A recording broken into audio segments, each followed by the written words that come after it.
London clinic থেকে ছাড়পত্র পেয়ে ছেলে তারেক রহমানের বাসায় ফিরেছেন বিএনপি চেয়ারপারসন ও সাবেক প্রধানমন্ত্রী বেগম খালেদা জিয়া। শুক্রবার লন্ডনের স্থানীয় সময় রাত 9:30টার দিকে খালেদা জিয়াকে তাঁর বড় ছেলে তারেক রহমানের বাসায় নিয়ে যান। এর আগে বৃহস্পতিবার বিএনপি চেয়ারপারসনের ব্যক্তিগত চিকিৎসক AZM জাহিদ হোসেন জানান, খালেদা জিয়ার লিভার প্রতিস্থাপনের বিষয়ে মেডিকেল বোর্ডের চিকিৎসকেরা এখনও কোনো সিদ্ধান্ত নেননি। তার বয়স ও স্বাস্থ্যের উপর বিবেচনা করে পরবর্তী সিদ্ধান্ত নেওয়া হবে।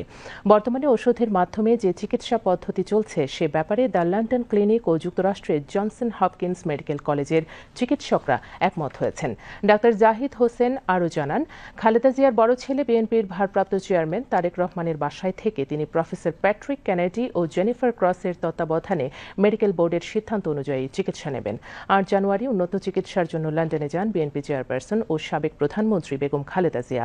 ওই দিন বিমানবন্দর থেকে সরাসরি তাঁকে সেখানকার বিশেষায়িত বেসরকারি হাসপাতাল দ্য লন্ডন ক্লিনিক